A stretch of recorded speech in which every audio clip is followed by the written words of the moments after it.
If someone told me a few years ago that I would end up traveling the world alone, hosting events and public speaking, I would not have believed you. And that's because deep down, I am an introvert. I still am. And I used to be so painfully shy of even going up and making a new friend, whether that be in school or university. And I struggled with what comes to most people very naturally. And once I overcame that, I became so addicted to the process of stepping outside of my comfort zone because the way it leveled up my confidence was insane. We always hear so much advice about why it's so important to step outside of our comfort zone and that our dream lives are on the other side of our comfort zone, and I could not agree more. I myself have spoken about this in so many of my videos, and for that reason, in this video, I am going to be breaking down exactly how you do it. Because on this side of the internet, we're all about embracing temporary discomfort to become more disciplined, confident, and become the version of ourselves we've always envisioned ourselves to be. As always, here are the video chapters. In chapter 1, we're going to discuss the dangers of staying in your comfort zone. Consider this chapter your motivation chapter. Like, this is going to get you so hyped up to learn all of the knowledge that I'm going to share after. And then in chapter 2, we're going to talk about the importance of discomfort and why you literally need to seek it out. And when you're in uncomfortable situations, that's where all the growth happens. And a lot of this is actually backed up by science, which I'm going to be sharing. And then lastly, we have the solutions/homework chapter, where I'm going to be sharing a bunch of new habits you can implement into your life so that you can stay accountable on your journey of stepping outside of your comfort zone. But before we get into it, I want to thank listening.com for sponsoring this video. Listening.com is an incredible app that I actually discovered last year. This app is so amazing whether you're a student, you're a business owner, or just working on a passion project, because it's going to save you so much time. It allows you to turn any academic paper, textbook, PDF, or even web pages into audio. And that's why listening.com is so perfect whether you're cooking, you're working out, you're multitasking, because it saves you so much time so that you can get your reading done for school or for work and not have to sit at a desk to get it done. Now you can learn from anywhere. It can read maths equations, skip over citations, and even teach you how to pronounce super tricky words within the text. And the coolest part is this one-click note-taking feature. You just click this little button and it will save whatever sentence you're on into a notepad for you, so you don't even have to do any writing. It even has a chapter detection feature as well. This way you can jump to whatever section you need without the hassle. And if you have data tables within your text, then they are laid out visually in the app, so they're super easy for you to review. For me, this has been such a game changer because as a freelancer, I get sent so many contracts and they are pages and pages long, and it used to take me so much time to carefully go through and read everything, and now this makes my life so much easier. Same for if I'm researching a video or if I'm working on a passion project, any PDFs or research I'm doing, that time gets cut in half. And what's super exciting is because you guys are part of my community, you will get a special offer on listening.com. With my unique link in the description below, you will get 1 extra week free. Honestly, it is going to transform your learning experience, so don't forget to comment down below and let me know how you get on with it. The link is in the description, listening.com/tamkaur. Chapter number 1, the dangers of staying in your comfort zone. And the first thing is, when you stay in your comfort zone, you cannot tell what is good or bad for you. When you stay in your comfort zone, this is addictive. You are satisfying your brain's need to always be safe, because otherwise your brain will have a fight or flight response in any situation that brings you discomfort, even if it's good for you. And because of this addictive response within you, your comfort zone ends up limiting your perspective and recognizing what will actually benefit your development. Because I promise you, 100% of the time, it's going to be the things that scare you, make you nervous, and make you uncomfortable. Your view of right from wrong when it comes to growing yourself and bettering your life becomes blurred, because now your main priority is pleasure and comfort, because that is all you have been exposed to your entire life. The second danger of staying in your comfort zone is limited growth. You are going to find yourself in the same place every single year. And if you feel like every single year I make my vision board or I set my goals, and then at the end of the year I'm like, nothing even happened, and why is nothing going my way, and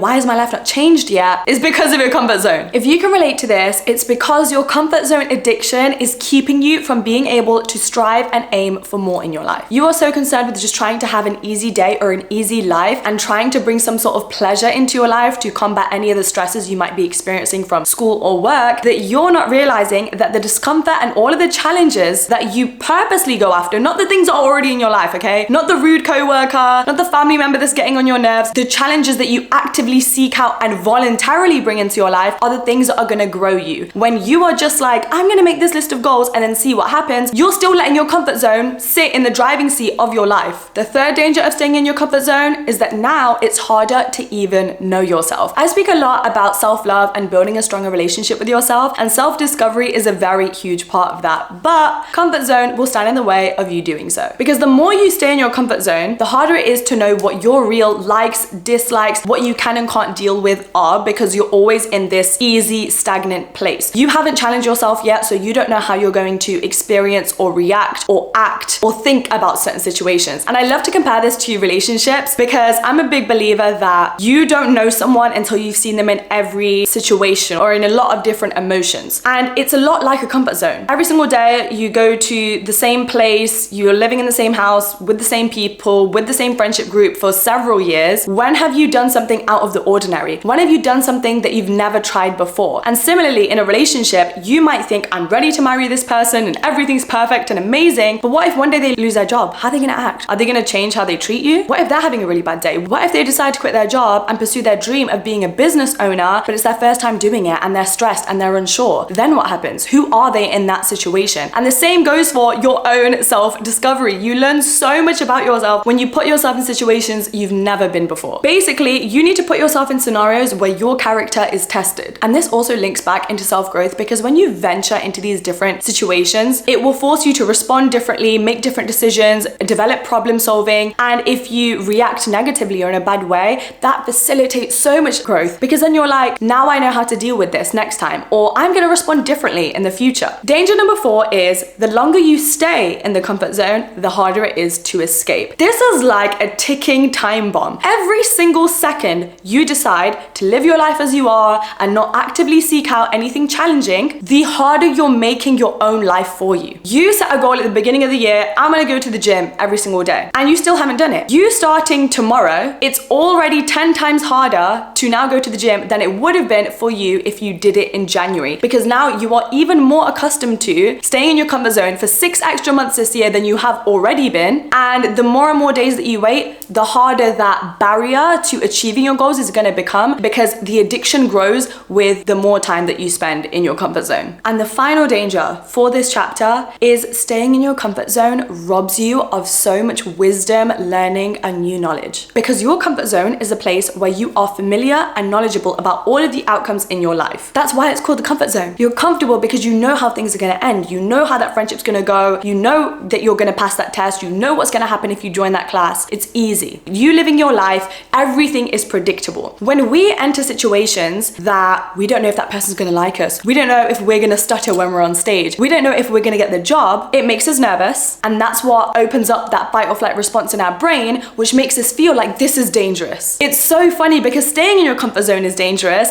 and yet our brain tricks us into thinking stepping outside of it is dangerous, because your brain doesn't like anything that makes it uncomfortable. It is constantly seeking out comfort, pleasure, and safety. That is its first instinct, and it should be that way. That's how we've evolved as human beings. We need that fight or flight response to protect ourselves from danger. But this does not apply when it comes to self-growth and personal development. When you start opening yourself up to experiences that are not predictable and you don't know if you're going to win or fail, that is why there is so much room for learning and new skills. And this leads us on to chapter number 2, discipline and discomfort backed by science. Because now you have all of the motivation and all of the reasons as to why you should be on this journey. So let's break down why this actually works. Because stepping outside of your comfort zone is not just a popular motivational saying, okay? There is real evidence to support why this is so important for your growth. So back in 1908, 2 psychologists actually shared that you need to have this thing called optimal anxiety to be able to grow for your personal development. Optimal anxiety is where you expose yourself to just the right amount of stress where you're forced to change and grow. This idea is basically you need to be stretched enough and like stressed enough to grow, but not too much, because that's when you start to break down and you might snap. It's finding the sweet spot between, oh my God, I'm too overwhelmed that I don't have the capacity for anything and now I'm burnt out and drained. We don't want to go over there, but just enough where you're worried and you're nervous and you're scared about what's going to happen, but that's a sweet spot. That's where all of the magic happens and you become a version of yourself you never thought you could be. This links into my next point, which is all about the prefrontal cortex of the brain. This is the side of your brain that is responsible for important functions like self-control. And you can actually train this side of your brain to become stronger when you expose it to more challenging experiences and force yourself to have the discipline to continue on with them. And And I speak about this all the time. Like, truly, the only way to build discipline is to just keep being uncomfortable, is to do what you say you're gonna do when you say you're gonna do it. So when you wake up on a cold winter's morning and you told yourself the night before, I'm gonna go to the gym, you better wake up in the morning and go to the gym. It doesn't matter that you're cold, it doesn't matter you don't want to, it doesn't matter that you're tired. Because just from you completing that one promise you made to yourself, that's how your brain gets stronger, and you start building a habit and becoming addicted to the process of following logic over emotion, which in other words is discipline over comfort and pleasure. Because now, even when you want to go to that networking event but you're scared, your brain thinks, oh, but we felt scared about so many other things, but we go and do the thing anyway. And it becomes this habit loop, this habit cycle that even though I have these difficult emotions, it doesn't matter because I never follow through on them. I follow through on what I say I'm going to do. And then stepping outside of your comfort zone can actually lead to improved brain health and neuroplasticity. That's right, stepping outside of your comfort zone can literally reshape and rewire your entire brain in your favor. Studies have shown that when you challenge yourself and expose yourself to discomfort multiple times, your brain actually starts to adapt to those new things you're experiencing and learning about, which then leads to better brain health. Whereas when you're in your comfort zone, you're stagnant, you're not moving anywhere. Your brain literally is not learning anything new, becoming better, stronger, or wiser. And then lastly, discomfort benefits you because it leads to better emotional regulation. And emotional regulation is my favorite skill to talk about and master because it's gonna save you every time. It's gonna save you when someone's insulting you or being mean. It's gonna save you in your self-love journey. It is going to do wonders in your dating and relationship life and your relationships with anyone for that matter. Emotional regulation means being able to control what emotions you are paying attention to, not what you're feeling, because emotions are going to come and go, but how long you allow it to bother you and take control over you, as well as the way that you respond to others. As soon as you become the master of your own emotions, everything becomes so easy. And by exposing yourself to more discomfort, you become a master in this. Exposure to discomfort has been linked to something called emotional agility. And all this means is that you have the ability to experience the full range of emotions without becoming overwhelmed by them. And when you repeatedly expose yourself to uncomfortable emotions by putting yourself in uncomfortable situations where you're scared and nervous, you actually start training your brain and your emotions to become more adept at processing them rather than avoiding and suppressing them, which keeps you in your comfort zone and keeps you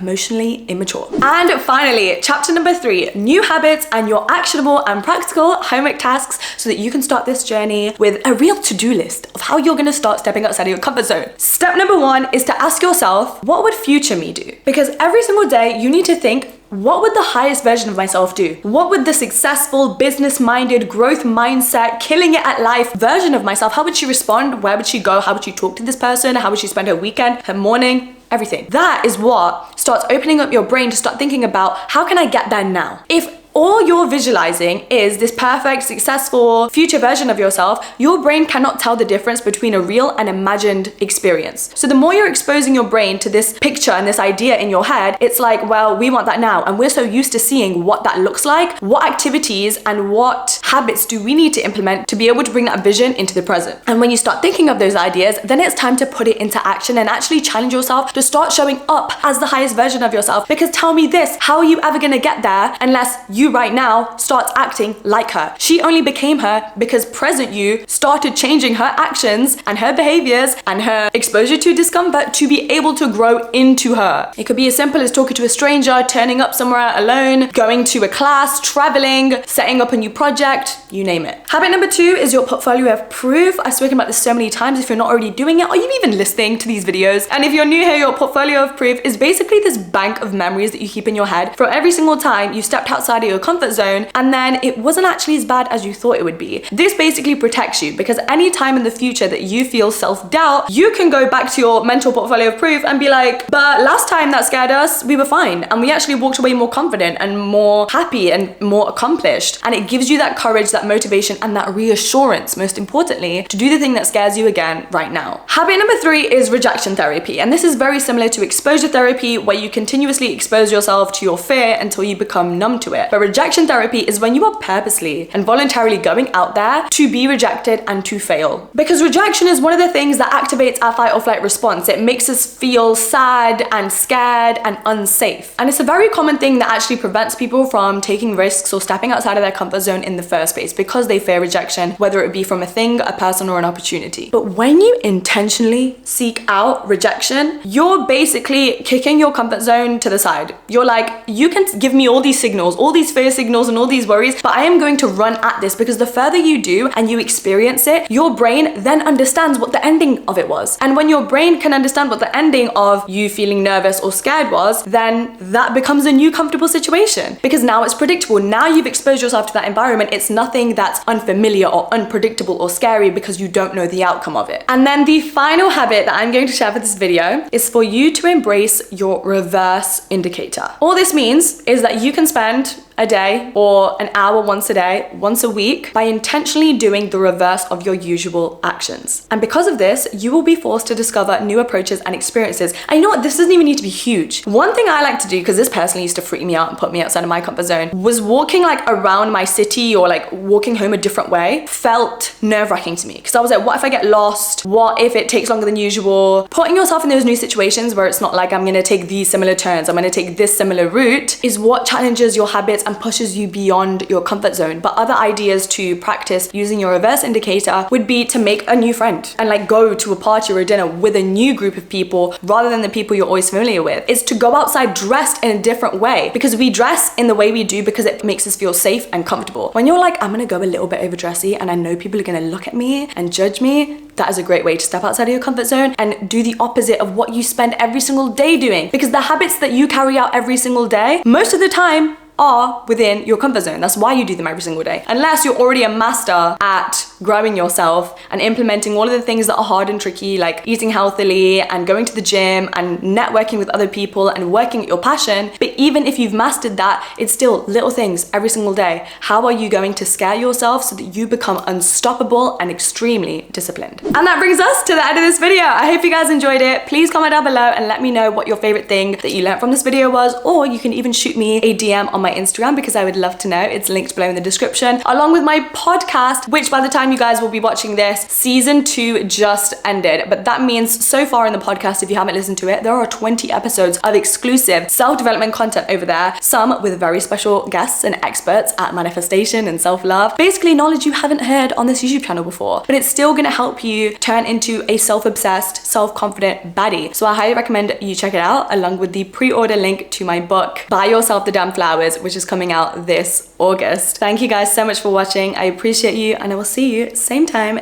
next week for a brand new video. Bye.